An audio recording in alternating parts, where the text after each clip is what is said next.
باڵۆنی ئاسایی لۆ 6 مانجیە، مەعیدە بەڕین لە بۆ ساڵەکیە، ڕێڕە گۆڕین لۆ 5 ساڵیە.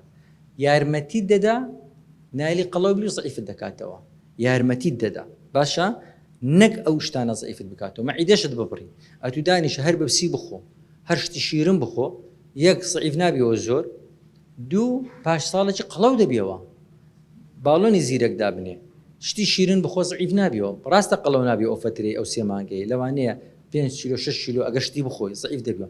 بەڵام ئەگەر ڕێنماییەکان تەطبیق بکەیت لە ستاندەری دەرێت 15 لە بۆ 25 وەزندا دەبەست، یان ئەگەر 100 کیلۆبی دەبی 75 کیلۆ لە 85 کیلۆ.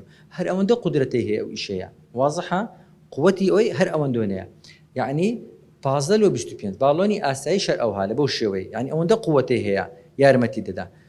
لە مەعیدە بڕینی ئەگەر 150 کیلۆبی هەر ئەوەندە قووەتی هەیە بکاتە 100 کیلۆ، ناتوانێت لە 150 کیلۆ بکاتە 60 کیلۆ، ناتکاتێ، یعنی ئەوەندە قووەتی ئللا ئەگەر بێ لەگەری ڕاضەی بکەی خۆتماندی بکەی جهدی زیاتر بکەی. بەڵام پاش ساڵەکی ئەگەر بخۆی زەعیفتر نابیەوە، یعنی لە بۆ 1 ساڵیە، واضحە؟ کەواتە ئەمە 4 طریقەمان هەیە جوان جوان تێبگەن.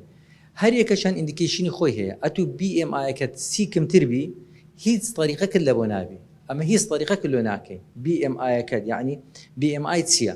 یعنی وەزنت لەسەر باڵات بە مەتر دووجا، وەزنت لەسەر باڵات بە مەتر دووجا نەگاتە 30 هیچ طریقەک لە طریقەکانی مە لۆت ناکەی، نە باڵۆن لۆدادنێم نە مەعیدەت دەبڕم. دەبی BMI-یەکەت لە 30 زیاتر بی، لە 30 لە بۆ 35 مەعیدەت نابڕم بشفڕی، نەیبڕم. علمیەن غەڵەتە، ئەمە گوتمان 4 شتی شەرعینە، علمینە، زانستینە، قانونینە، ئیدارینە. خاڵی دووەم شتی ناعلمی ناکەین، یعنی ئەتو BMI-یەکە 34 بری وەڵا حەزم لێ مەعیدەم ببرم لۆت نابڕم. میهرەبانی دڵسۆزی و لێزانی